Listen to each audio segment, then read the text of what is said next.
Hello, everybody.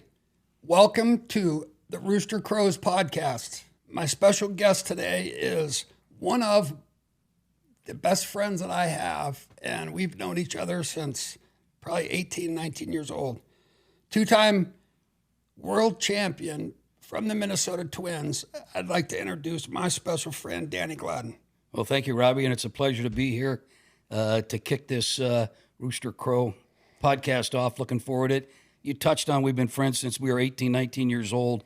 Started back in Fresno at low A ball. Yeah. We've always played together going up through the system, at the big leagues together, and Detroit together, and then we got to go to Japan together. So when you talk about the friendship, it's a kind of a brother friendship, and brothers seem to fight a little bit. So we've had our arguments, but at the end of the day, we can look at each other and say, I love you. And our arguments are usually about who got the bigger fish, or, Yeah. Danny's an avid outdoorsman. Or who's hit more fastballs. I know who's hit more sliders, not me. Not you. No. But a lot of things that we've done in the past, we became friends, and probably I would say 1980 or somewhere around there. You were always like a year ahead of me. I didn't feel I was always a year ahead of you. Was I a veteran? Maybe in age-wise, but we played together in 79. I think you were in Clinton, Iowa. Mm-hmm. I came back in 80, played half a season in Fresno. You were there. The next year, I went to Shreveport. And I was in Fresno then. And you were in Fresno for the year. And then the next year, you came up to Double-A.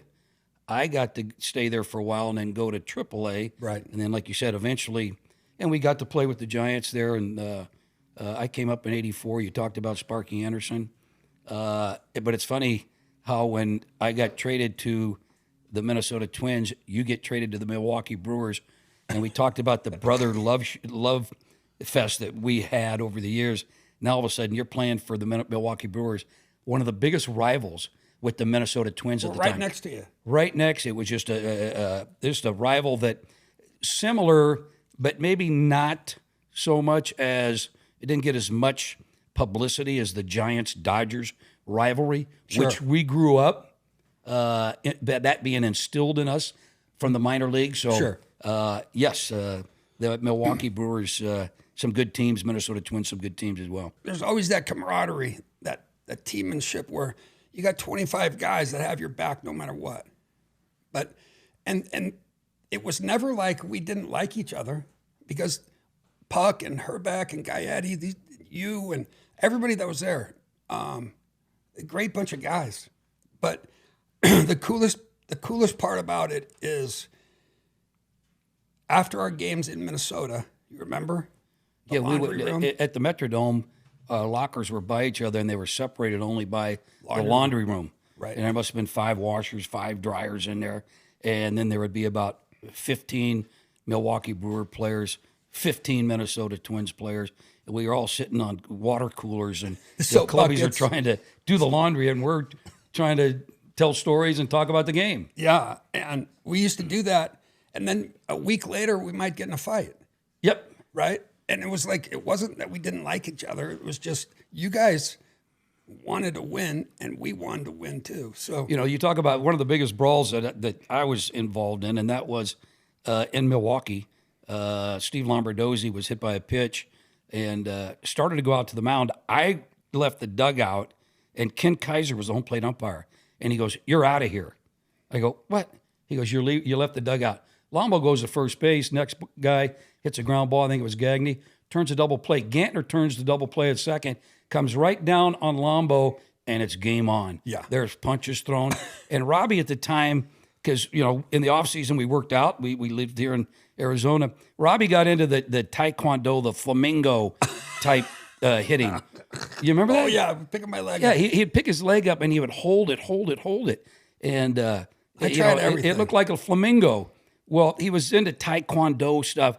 And Joe Niekro, as the scrum was by the pitcher's mound, first base, Rob Deere is grabbed by Joe Niekro. Well, I was in the pile, and I had an arm come behind me and grab my neck. Right. But you were standing up because you did a Taekwondo reverse double flip and you slammed Joe Nico to the ground and wrecked his shoulder. Yeah. He didn't pitch, but one game after that. Yeah. I didn't know he pitched the game, but I remember you telling me that. And that day it was a day game. Yeah. I called the clubhouse over in your side and I had talked to him and I just said, I apologize, but you grabbed me around my neck and, it's just a reaction. I mean, I remember seeing him. He was. You had Braggs, Glenn Braggs, I think, was a big kid. He and Bernansky hooked up. And then all of a sudden, we're off the field. We're back in the dugout. And Kaiser comes over and he goes, "Hey, TK, Tom Kelly." He goes, "One of your players is still out at the field. He's at second base." And we look out there, and it's Sal Butera, face down, knocked out. So we had to go back out there. I guess he got hit in the head and was knocked out in a scrum. I remember you told me a story about Lombo and how that happened. He got taken out of the game. You went upstairs. Share that with us. You had talked about the camaraderie in the clubhouse and, the chemistry that is built. You get 26, 28 guys in the clubhouse, coaches, trainers, equipment guys. Not everybody's going to get along. You got all these different personalities. Right. And some of those personalities are the alpha male that, are really kind of, will chew at you. We were in Boston and Steve Lombardozzi, nice defensive second baseman. We were in the third, fourth inning playing Roger Clemens. We're down 5-3 in about the fourth inning, and they're at second and third, and TK says, "I'm going to pull a bullet here. I got to go to a pinch hitter here to try to get a base hit with 2 outs." Kelvin Torvey. I remember we had him with the Giants. Yeah. He pinch hits for Lombo. When Lombo came off the field, if anybody's been to Boston, you know that from home plate to the dugout is one of the longest walks, and you've probably had a lot of those with all your strikeouts. But yes. So Lombo comes off the field. Torvey's in the batter's box. Lombo grabs his hat and his glove, starts to go down into the clubhouse. And I go, "Lombo." And he looks at me and I go, "Stay here. Root for this guy. He roots for you every day." That's a cardinal rule. Exactly. But he was pouting. So Talvin Torvey grounds out. So we go out on the field. We come back. We're up 7-5. We sent Clemens to the showers. We're at Fenway Park, and all of a sudden, the chicken wire, the backstop has those cable wires that go up to the upper deck. Hold it up there. Yep. Here comes his fan. He's G.I. Joeing it, shimmying down that cable wire to the backstop. Really? Yeah. So all of a sudden, game is stopped. And the ushers are moving all the people because he's, if he does fall, well, he made it all the way to the chicken wire, to the backstop. Right. And he climbed up on it. And the crowd's going crazy. There's been a 10-minute delay. He's jumping up and down on the trampoline, and he climbs up. G.I. Joe climbs up there, goes into the radio booth, TV booth there. Crowd goes crazy. Umpire says, "Play ball." The next pitch, Todd Benzinger hits a 3-run homer and walks us off. No. Yeah. So going up into the clubhouse, everybody's upset, stunned. There's Lombo already dressed in the training room doing his fingernails. Yeah, you told me And that. I said, "Hey, you know what? You need to stay on the bench." He goes, "Hey, just calm down." I go, "No." Next day, knocks on my door, off day. I'm playing dolls with my daughters. I had 2 daughters. This So, gets better. you got to, and we weren't playing Army or anything. So they had put some press-on earrings and barrettes and stuff. And he knocks on the door and I go, "You want to come in?" He goes, "No, come on outside." So I go, "You didn't come over here to talk?" And he goes, "No," and it was game on. But the funniest part of that is you told me this. Danny opened the door, seen Lombo, and kind of like whatever. He said he turned around. He said, "Janice, close the door. Keep the girls inside." Then closed the door, went outside, and then they were brawling in the front yard. Ended up breaking my finger, ring finger. Lombo had a black eye. We go to the ballpark on Tuesday after our off day, and Stelly goes, "Oh my gosh," because I had some scratches on my forehead. He didn't even throw a punch. And so I had a broken finger. So I had to go in and modify my bat and choke up. And he went out and played. And I got 3 hits that night, stole a base, drove in a couple, go in there to TK, and I said, "Hey, got a broken finger." And he goes, "We're going on the DL." And I go, "Did you see my game? Yeah. I had 3 hits, drove in 2. Come on." Yeah. So I played with that for like a month and did well. That happened to you in San Francisco, I remember. Oh, yeah. A rookie year, you broke a finger. and he's always breaking fingers. He always gets in fights because, like in Japan, there's a big video of him beating up a Japanese catcher, and he broke 2 fingers that day, right? Yeah. Yeah. So If that guy could have got up, I think he beats me up because I was done. But it's funny because we went over there. Robbie played for the Hanshin Tigers. I was with the Yomiuri Giants. Mike Pagliarulo, another friend of ours, was with the Cebu Lions. We all went home at some point during the season with broken fingers. Yeah. You had a broken thumb. Pags had a broken thumb. And we all went home to have to get surgery and come back later. When I left Japan, there's a picture of Robbie at the airport, and they're saying goodbye to him, and he's walking, and they always present you with gifts or dolls, and they gave him a bouquet of flowers, and he's walking down the runway to get on the plane, and it shows Robbie from the backside grabs those flowers after they were presented to him. You threw them in a garbage can and got on a plane. Like I just there's so many things about Japan. Japanese baseball. Loved it. A lot of people and you know what? It's funny because now if you look at our game here in the States, because when we were there, not as many were coming over. I played with Matsui with the Giants. He was one of the guys that came over, but not like they do today. Right. And today, they're like Ohtani, one of the best players in our game. So it's not like the Americans are, flooding the Japanese market over there to go play baseball over there. They're coming over here, and they're pretty good. Coming from the big leagues here, you won 2 World Series. And your first World Series, I always thought you could have been the MVP of that because you had some timely hits, huge RBIs, defensive plays. They gave it to Frank Viola, and they said that if you're going to be the MVP, that's when after the game you're supposed to camera, I'm going to Disney World. Yeah. Right? And they take you to Disney World on a little tour or something. But, Frank Viola won it. He was our pitcher. I had a grand slam in the first game, drove in some runs, played well, got some hits. What year was your first World Series? 87.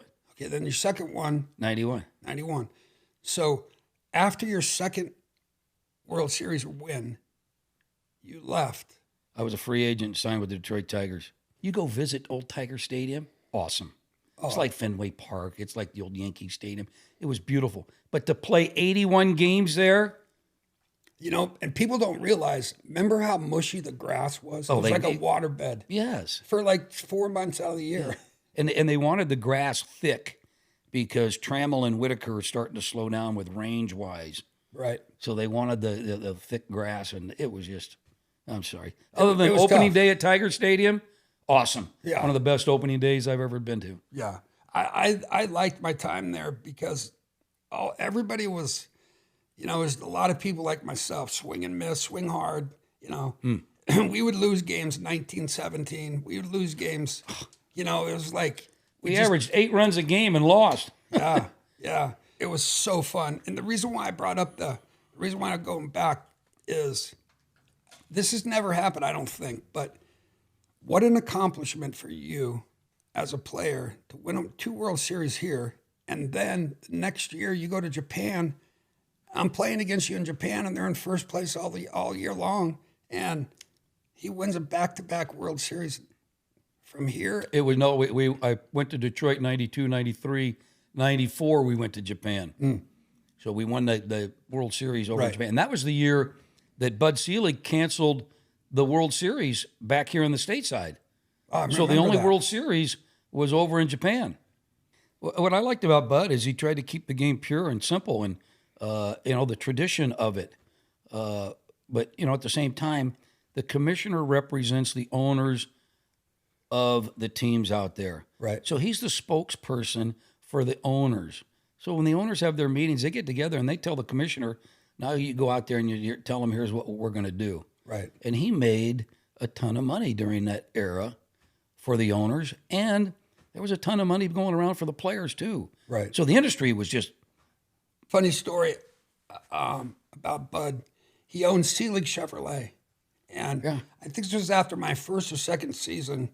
I was like, I could probably afford to get a Corvette. And Robin had one. He had a black one. And so I was like, you know what? The listeners have to understand here. And I put it on my notes down there. I went to Rob Deere's house one day in the off season. That guy had 9 cars in his driveway. So when you talk about You're going to get a Corvette from Bud Selig. But the funny thing about it is, like, I didn't, I was kind of nervous. I didn't want to spend the money, and then I kind of thought about it, and I said, well, I think I'll go down there. So Robin set it up with Bud. So I walked into Bud's office, and I said, yeah, I'm here to buy a Corvette. And he says, are you? And I said, yeah. And he goes, tell me what you like, what sounds good. I go, well, I really like that black one up there in the front. And he says, well, how much do you want to pay for it? And I said, I'll pay whatever you want me to pay. He gets on the phone. I remember this like it was yesterday. He calls down to the finance people? Yeah, whatever. And they said, yeah, Mr. Deere's here. He's going to pick up this car. You guys get all the plastic off the seats, do all that stuff, and he'll be waiting for it. And let us know when it's ready. And I didn't fill out a paper. I didn't do anything. He says, we'll work on the payment part of it. And like, I'll never forget that, because he said to me, I'm gonna sell this car to you for what I paid for it. And I wasn't kidding when I went to your house, and you must have had 9 cars in the driveway. 9. I think I grew up like that. My dad, God bless him, he's always had me around fast cars and fast motorcycles and fast boats. And, that's really my first love. And it hasn't changed. No, it hasn't changed. To this day, you still ride a motorcycle, or we still ride motorcycles. Yeah. You still got nice cars. And yeah. I mean, I just, it's been, that's why I was real close with Cam and Eddie. Cammy was a huge motorhead guy. Yes, he was. And he had some of the coolest stuff. I had his first Harley built here in Scottsdale. But just Robin Yount, guys that, there's Jack Clark. Jack Clark was racing funny cars. Yes, he was. Like, how cool was that? And you were racing that quarter mile with a little 55 Chevy. Yeah. It's funny because you talk about cars. We used to have our winter meetings when the Players Association have their meetings. We have it here in Scottsdale somewhere, and we're driving and we're pulling into the hotel to go to the meeting. We got 10 o'clock start. Here comes these 2 Porsches racing. And I'm not kidding you. They did smoke flying, and they were racing all the way into the parking lot and pulled up there to the valet guy, both of them. Cars smoking, tires are smoking. Robin Yount gets out, and they're arguing about who won. Yeah. There's some stories that we'll touch on. Yeah. How about the time you brought your motorcycle to my house, and I've got one of those floors in my garage that's epoxy. So Robbie's got, his Harley there, and it's epoxy, and I just got them sweeping it and mopping it. And his house is perfect. It was. And then all of a sudden, Robbie gets on his Harley, pulls it into my garage, and puts the front brake on, drops the clutch. Smoke billowing out of my garage. And I look, and he put a big old streak on my floor in there that's still there today. Yeah. I need you to autograph that. And then he says, instead of cleaning this up, I want you just to leave now. Like, I want you to leave. I want you to go and don't come back for a while. So I tried to clean it off, and it didn't work. I told you you're going to autograph it. Yeah, we'll do something with it. I want to talk a little bit about something that was really special to me, because it happened to me a few years before. But you invited me 2 years ago to your Hall of Fame in Minnesota.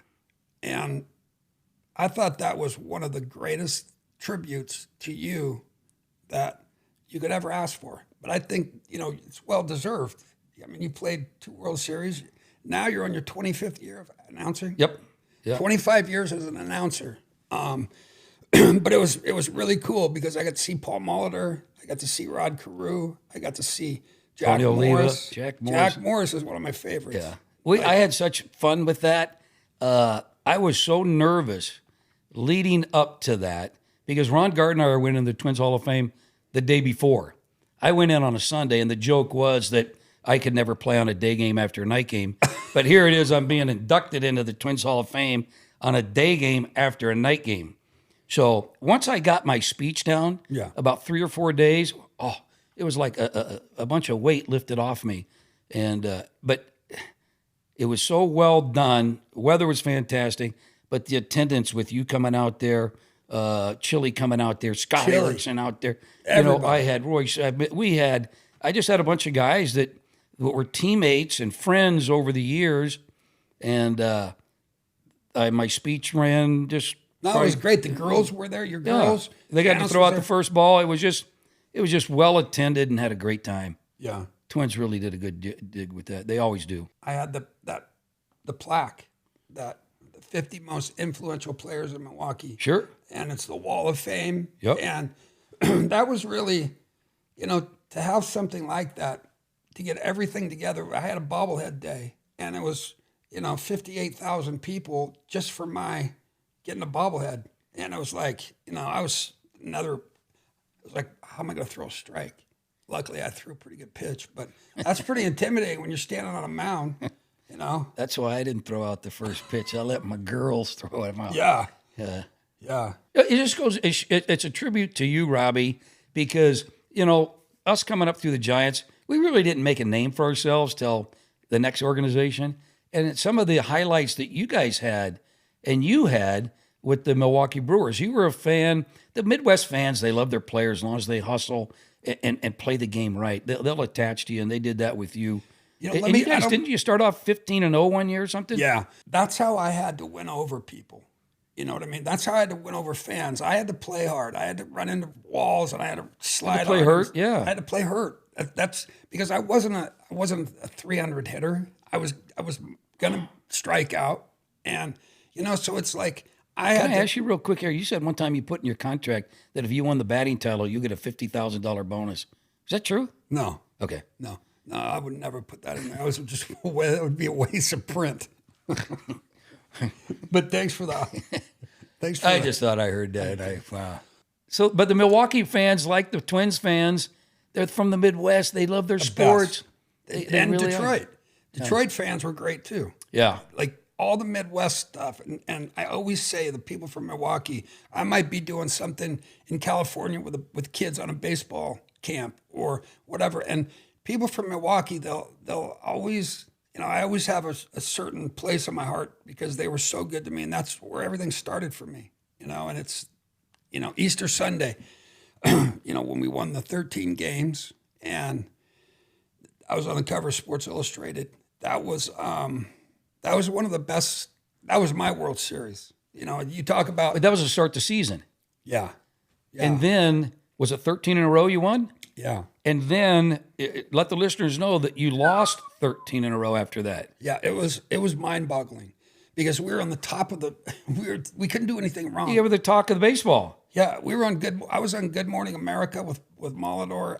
I mean, it's just we had a lot of stuff going on then. It was big. And then we won 12 on Dale Swaim's home run after I hit a home run to tie it. But to really understand, I never played in a World Series game. I never played in an All-Star game. So that was my World Series. And that was my All-Star game because there was nothing, as you know better than I do, the noise in the Metrodome was unmerciful. But it was an advantage we had. Yeah. It really was. Yeah. But it's just all good times, and you look back on stuff like that, and how about the games that you talked about? You had to play hard. You had to play a certain brand of baseball. It'd be tough to play that brand of baseball in today's game because of some of the rule changes. No sliding into second base. You can't take out a guy at second. The play at the plate now is more of a infielder. Catchers turned into infielders. Catch it with a swipe tag. Right. They have to give you a lane. And now all of a sudden, I remember we were at the Giants, and if you slid head first into home plate, it was a $100 fine. Yeah, you're not ever. You couldn't do that. So now all of a sudden they encourage people to slide head first. Right. So it's just a different little bit of a game. I think the pitch clock has really did a lot for it. I wasn't sure at first. Couple throws over to first base only. Something like that. That's a little fishy. Yeah. Tie game in the ninth inning and starting with a runner at second. Yeah. And I have a problem. I have a problem with this. I have a problem on intentional walks. Why doesn't he have to throw those 4 balls out there? They're trying to speed the game up. I know that. But how many times have you seen a guy throw it away? How many times have you seen Victor Martinez step across home plate and hit the ball into right field? Right. Are you kidding me? But, and then they said the bigger bags, less injuries. That hasn't, and encourage people to run more. That did nothing. They didn't run anymore. injuries, I think, were still the same. But, it's. Do you like where the talk about game's this, going? Yeah, I like where you talked about the runner in extra innings, runner at second base, nobody out. We played a lot of those games, and there's no strategy. Yeah. It seems like there's no set way to advance that runner. I get it when you're on the road. You want to, you need that run because then if they have the runner at second base at home, nobody out, tie game, hey, bunt him over to third. Now I got 2 shots to get him in. They want the runner at second. Their theory, the philosophy is we want 3 shots at it. Well, when we played, it didn't matter. There was a 4th, 5th inning, runner at second base, nobody out. You had to get the ball over. You had to get him to third base. That was the brand of baseball. And I don't, with that rule being in effect, there should be more strategy as to how to do it. And I get it, depending on where you are in the lineup. You're not going to have a Carlos Correa bunt the guy over, but I'm going to have the guy in front of Carlos Correa bunt him over so Carlos can bat now with the guy at third base. Sure. And a strategy. Now all of a sudden the infield has to come in. You put the pressure on the other guy over there. Less managing, and the managing is mostly in the back rooms with the analytic people that Right. present the manager coaches with some of the probabilities of the game here tonight. Exactly. Oh. I've been a big fan of the fact of speeding up the game, in a sense, but I think that the game's kind of this is just my opinion, but I think the game's become mechanical. Everything, like, you can't set defenses like you could. Well, I think I had 3 guys on the left side of the infield a lot on me, and because of the fact that you can't do that, and take a chance. you used to be able to do it. Now the shift is eliminated. Right. So now you usually see if it's a right-handed hitter, shortstop plays a traditional shortstop, second baseman plays up the middle. So there is still a big hole on the right side. Right. Okay? But there's no strategy to try to hit the ball that way. Right. And take advantage of the hole in the infield. We used to do that all the time. That's exactly that was who part used of to do it. being a baseball player. In those situations, I was always a big fan of Mike Scioscia when he managed the Angels because they had some boppers, but they played ABC baseball. Yeah, they did. Get them on, get them over, get them in. Yep. And that, He to me, incorporated the first to third on a base hit to left field. huge. Huh? Like, how big is that when you're in that situation? And Always say 90 feet is a big factor. yeah. Now you got wild pitches to come into play and, errors. So, and this is another thing that we used to talk about, and this goes out to all the kids. When you're a base runner, you're not worried about your bat. You're not worried about the ball that go through your legs. When you're a base runner, you're focused on base running. Yep. When you're in that batter's box, you are focused on hitting. Yep. When you're on defense, you're that's all you're trying to do. And you make that simple by working hard and getting better at it. Yeah. And then you stay with that. And there's so much hard work that goes into being a hitter, to being a defensive player, to being a base runner. You've got to work on those, practice them, and it's tough, but it's challenging, but it's very rewarding as well. Yeah. And we always took pride in defense. We always, Absolutely. Tom Kelly always says, you're going to win more games. Pitching and defense are going to win you games. Because when, you get a 2-2 game late in the ball game, now it's up to the manager to take over, and now he's got to manage this game. yeah. But defense was always fun. I think, we always took pride in our defense. Always. Always. Because, if I go 0 for 4, but I get out there and catch a ball in the gap. Yeah. And it's like, that was kind of like, for me, I had to do that because of the fact that I could hit some home runs, but I wanted to be a good defensive player. I knew I had a gifted arm, I had a good arm, so I had to take full advantage of that because I wasn't going to be known for hitting 320 but we always had different players. Every team has to have that kind of stuff, don't you think? And today, I think, this is just my own opinion, but I see a lot of people with the same makeup or the same approach to hitting as I had. I was looking to drive the ball from left center to the left field line, and I didn't think of right center. I didn't want to hit the ball to right field, right? I did on occasion, but I was looking. I mean, I'd get breaking balls, and I'd use a 33 and a half inch bat, and I would try to get out to hook them. I wanted to hook a breaking ball if I could, because I wasn't patient enough to let it get there and shoot the ball to right field. And I saw Robin and Paulie do it 3 times a day. Yeah, they're in the Hall of Fame. Yeah, Because they use the whole field. yeah. But that's I have a big problem with that today about so many young players, so many young kids talking about hitting home runs, and it's like the worst thing you could do is The worst thing that happened was when the analytics people said launch angle. We want launch angle and exit velocity. The Houston Astros in their minor leagues would have a machine by the batting cage. And when a guy took BP, if he didn't have exit velocity at 96 miles an hour, let's say he hit a ball nice to the shortstop, 92 miles an hour, he'd be out of his round of BP wouldn't be over, but that swing after that. So they encouraged 96 mile an hour exit velocity, launch angle. yeah. So now all of a sudden it's okay for little guys to get the ball in the air. They're looking for launch angles, and the running game was shut down because they felt get the ball in the air in the gaps, a double's going to score the guy from first base. Right. Well, not necessarily. Right. Depends on who it is. So you just the launch angle really kind of frustrated me because there's so many times I was broadcasting a game and I had 17 that the pitch popped up second base. The pitch, there's a pop-up left field. 17 times in a row. Right.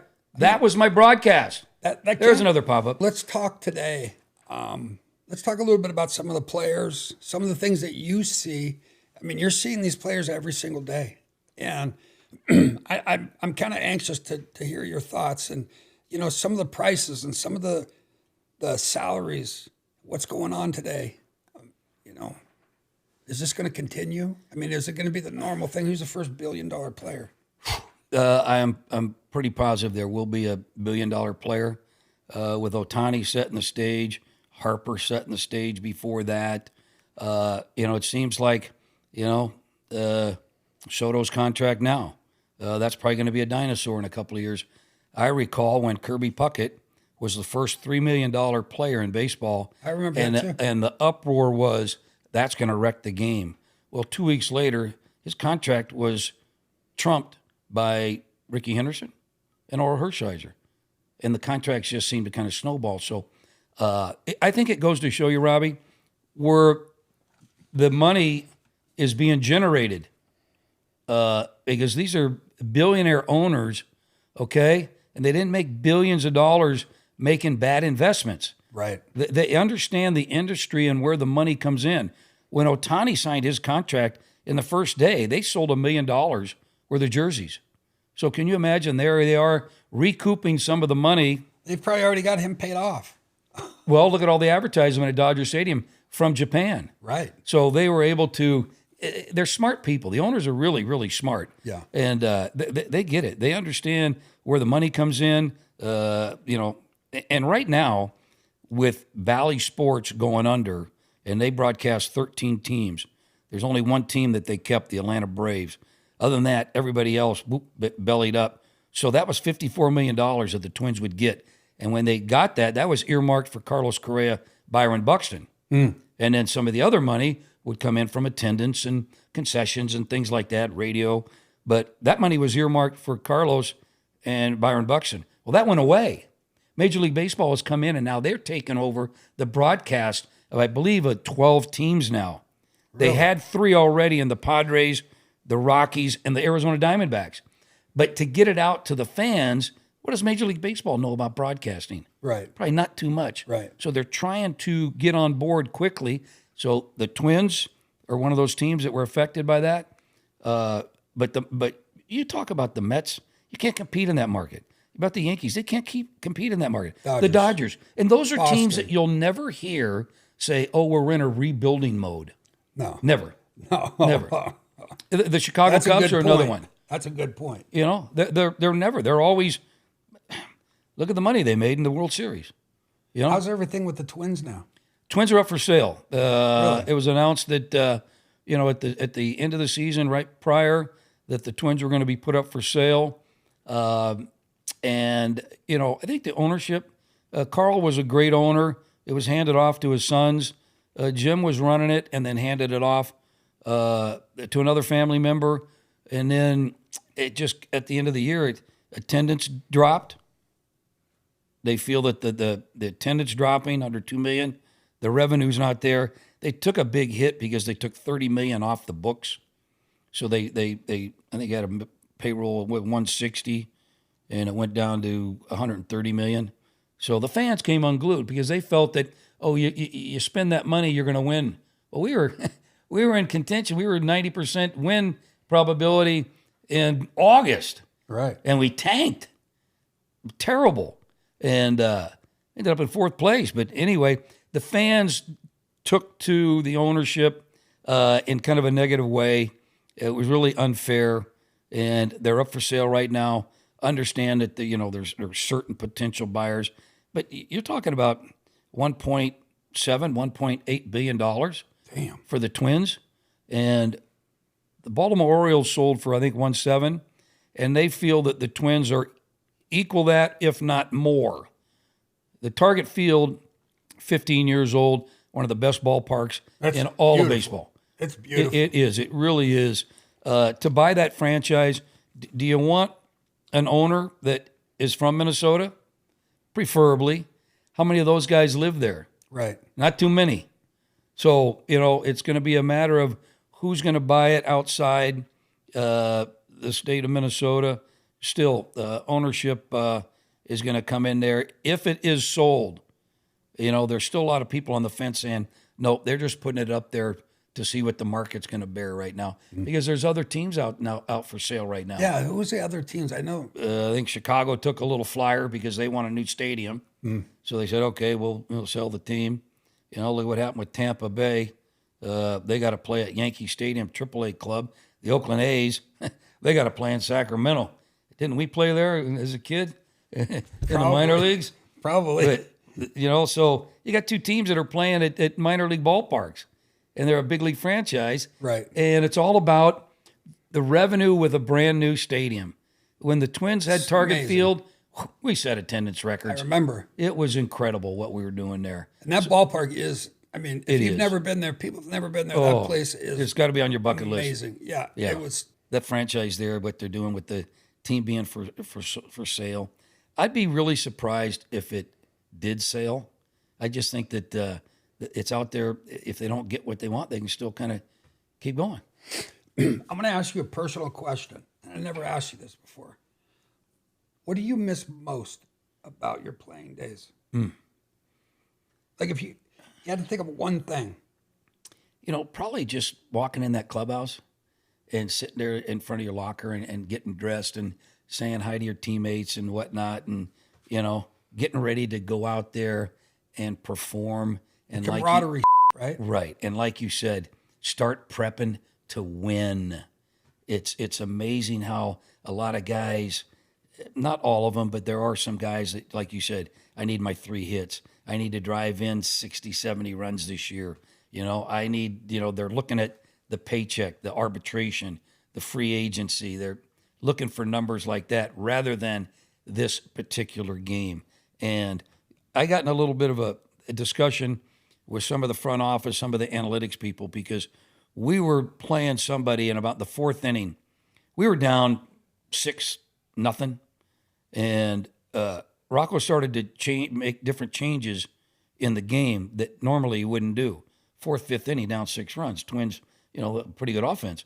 So now all of a sudden they're down, what was it, about 6-2. And somebody told me the win probability in the 7th, 8th inning was at 10%. 10%. They look at that during the course of the game. Win probability, 10%. So they manage based on that win probability. Well, my beef was, I'm coming off the field from the outfield. I'm leading off this inning. You're managing based on a 10% win probability. I'm playing for the 90%. Yeah, exactly. Okay? And so are my teammates. Right. So you to manage a game like this, you're telling us a 10% win probability. I'm not going to burn that guy. I'm not going to burn that guy. I'm going to take him out. Yeah. It was managed different because of the win probability. I was always really impressed with your team because I got to know guys because of you. But you guys took winning very seriously. Well, one thing that we wanted to do, because when we won, we had a tradition.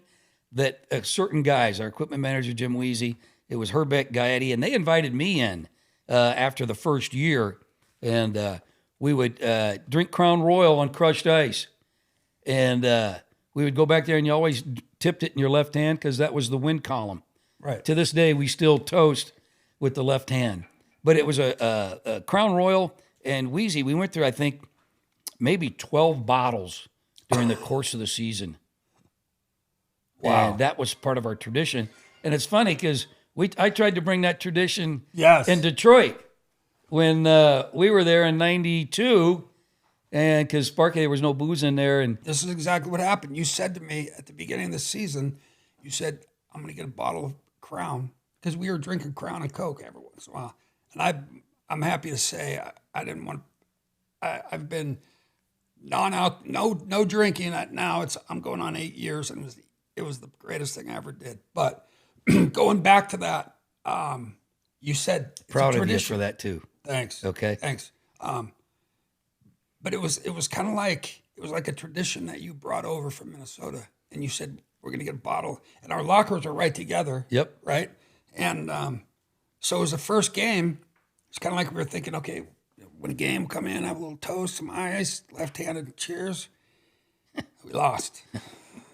It's like, all right, tomorrow's going to be the day we're going to celebrate. There's another L. There's another L. I think we went 4 games, right? 4 games. And I think on the 5th game, I think we lost it or something. And we came in and we're like, you know what? The heck with it. Yeah, let's just have cheers.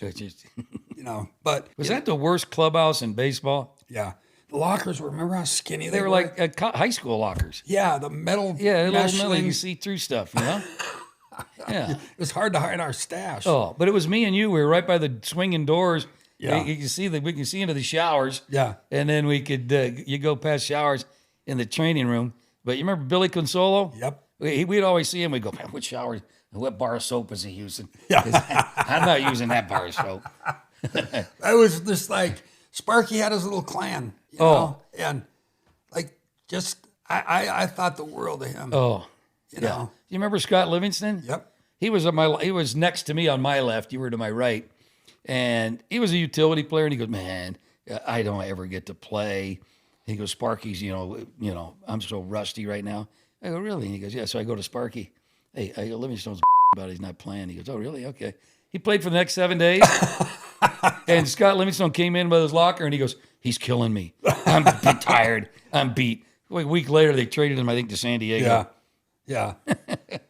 Yeah. He was, you know, that whole organization. Gibby was there for a little while. We got to see Gibby. We got to see, and, you know, I think the world. We had a great team. Lou Whitaker. David Wells, Whitaker, Trammell. Kurt Gibson, like Bergie, you said, was there. The late Dave Bergman. Great. Loved him. Bill Gullickson. Come on. Gully. You know, you had Tony Phillips. And Tony Phillips. Gosh, Cecil Fielder. Yeah. Mickey Tettleton. Yeah. Look at these guys. Yeah. And that was, you know, I remember we would be coming to Kansas City, or we'd go into Minnesota, and other teams would be getting off the field for BP, and we would come on to take BP. And like a lot of times you'd see 20 guys still sitting on the bench watching. Our BP. Yeah. I mean, it was just, they were I used to do that bombing. with Josh Hamilton. Oh boy. Yeah. He could break.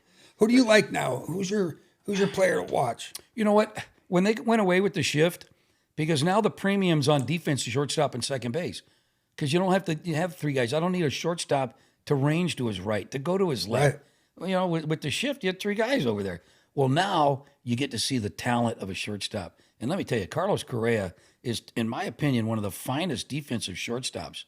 And he's a big kid, too. He anticipates you know, and here's the thing I found out. You know, they had those pitch com in your hat. Right. So 5 guys get to have one. The shortstop has one in his hat. So when he hears slider away, he can anticipate it's a slider away to the right-hander. Right. You know? Help. Right. But then the arm. He's got one of these. Oh, he's got a cannon for an arm. Impressed with him, the way he plays, the way he, you know, he's kind of a, you know, he's a high-maintenance guy. No question about that. Takes care of himself, food. He's got his own massage people. own chef. So There's nothing wrong with that if you can do it. no. I mean, I'm sure it makes him feel good to play. Every Well, he day. has to play. No, I know. Plays a lot. Plays every day. But the stuff they have nowadays, it's just amazing. Yeah. Pete DeSalvo. Was it Pete? Who was our trainer? DeSalvo? Yep. Pio DeSalvo. Pio. Well, he carried one machine on the road trip as a trainer, and that was a massage machine. Right? That was it. That was Other fun. than that, he'd say, hey, here's an aspirin. Yeah. Yeah, but that's the way it was. I remember opening day facing Jack Morris, and I had this kink in my neck, and I couldn't turn my head to the left. I had to call a chiropractor. Remember upstairs in the storage area in Detroit? They put a table up there. This was opening day. I had to play, right?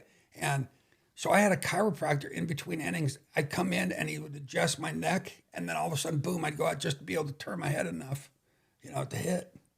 And then, have to face Jack Morris, which was always, it was always fun. Mm-hmm. But man, you talk about just a there's guys gamer. like Jack and that. I always looked at him. The best guys out on the mound brought the best out of me as a hitter. Absolutely. Teddy Aguirre. When he's pitching, man, we were on point. You had to be. It was just those guys. You battled those guys. Your Randy Johnsons. It was just fun being able to face the elite guys like that. And you did something that I've never done, and not too many people can say they did. But you've homered off Nolan Ryan. That's quite an accomplishment. Mm. I always joke around. I think I faced him 18 times, and I think he punched you out 17. Punched me out 21 times. Sometimes he made me look so bad. He gave me 2 punch outs for it. Oh yeah. But it was never like, he threw hard, but he wouldn't give me that much on breaking stuff. He would elevate with me. And I'd foul balls off, foul it off. I keep fouling off. I was just like, just lower it a little bit for me. And he would raise it a little bit on me, and all of a sudden, pow, and then I couldn't catch up. Just to be able to say that you faced him, but to say you homered off him. My first at bat was in Houston against Nolan. And one thing I found out about Nolan later, he knew every guy that was facing him for the first time. So he knew that, and I'm not kidding you. He threw one behind my head, and I had to duck, and I could hear it hit the backstop. And I went, whoa. And I looked out there. He was already out to the dirt cutout in front of home plate with his hand out and his eyes on me. Yeah. Getting another ball. Yeah. And just letting me know. And I went, wow. Here's my Nolan Ryan story. We're in Houston, and Kruk came up to me in the dugout, and he says, Robbie, you're gonna probably be playing tomorrow. I'm like, and I just got called up in September, and Nolan was pitching in Houston, and he said, Hackman will not play. He doesn't play against those guys. Nolan, right? Jeffrey Leonard. So I said, okay, well, I'll take my chances. Next day, I get to the ballpark early.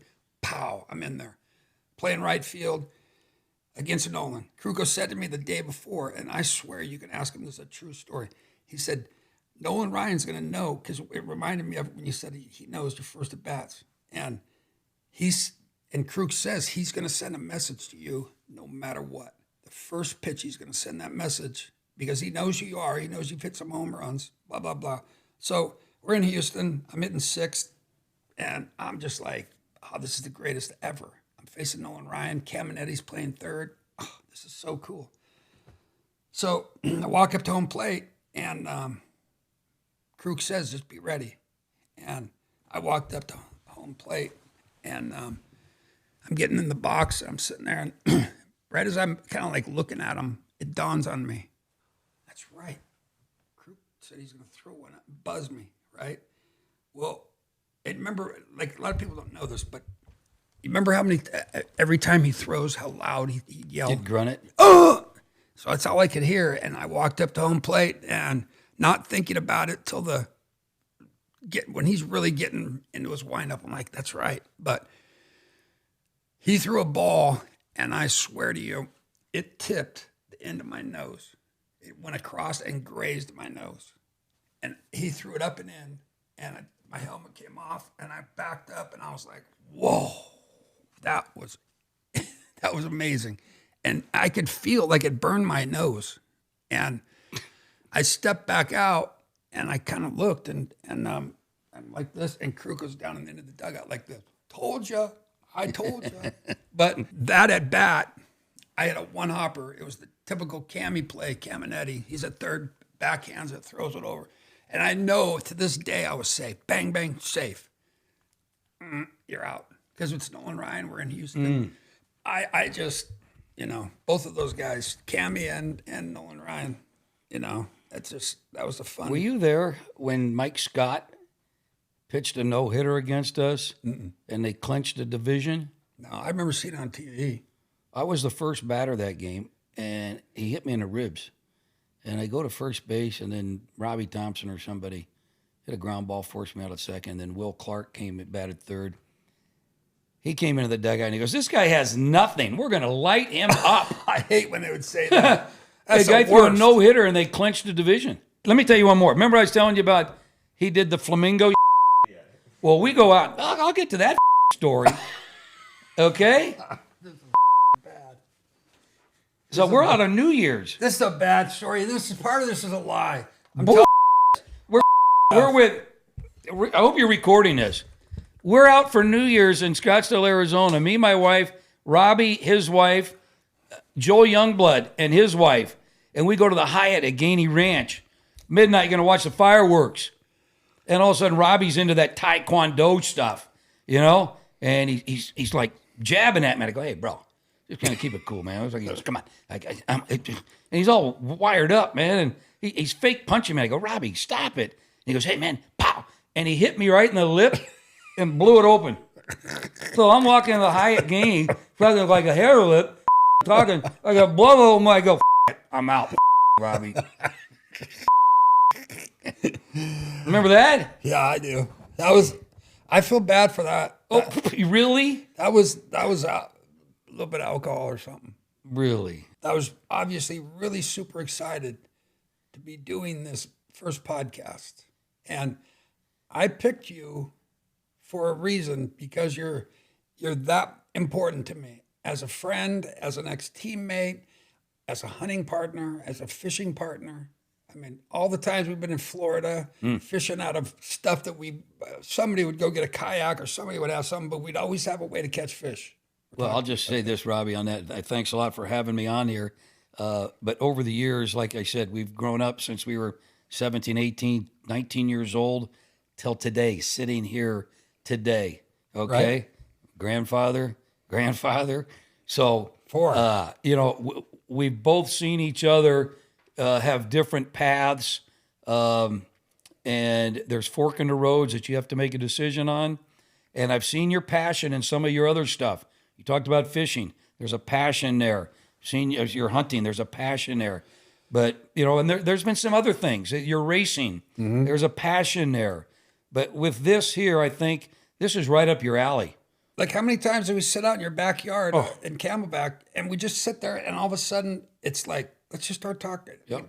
We don't plan it, but it's always about. That time we were in Japan together, and we went out to Roppongi. You were in town visiting, and it was 4:30 in the morning, and we're downtown Roppongi.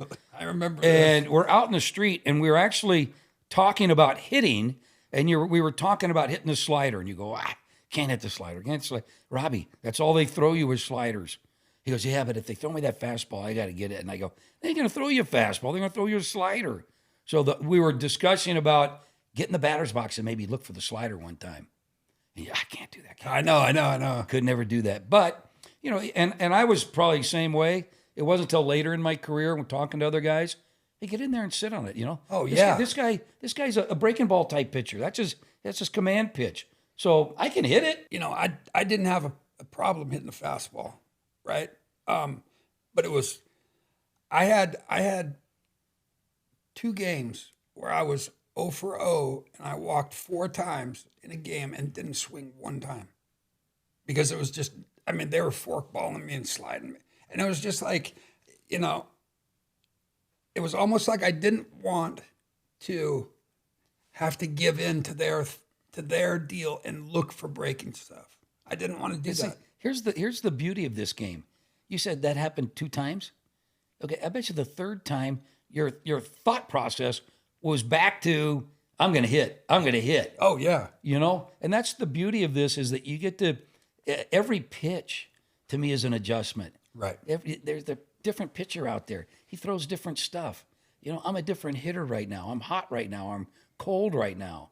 You know, so there's so many things that go into the game, the mental part of it. Yeah. Talked to LaTroy Hawkins the other day, and he works with a lot of youth kids and Yes. international kids, and he does the twin stuff. He's a assistant to the GM, goes to the minor leagues, works with it, and he was asked, "What do you work with mechanically with these pitchers down in the minor leagues?" And he goes, "I don't work any mechanics with them." He goes, "I work from the neck up." And there's so many things other than trying to manufacture the perfect swing, right? There is no perfect swing. There is no perfect swing. I mean, there's so many people that are so different, but it's 85, 90%. Paul Molitor didn't have a perfect swing. No. Over 3,000 hits. Robin Yount wasn't a pretty hitter. No. He got over 3,000 hits. So it's not about Kirby that Puckett. Exactly. But it's not about, it's about the results that you get when you're in that batter's box. My dad said to me a long time ago, he said, whatever you put into this is what you'll get out of it. And I'll never forget that. Well, I appreciate it, Robbie. And good luck to you. I know you're doing great. Thanks. Everybody, Rooster Crows podcast. We got number 1 done.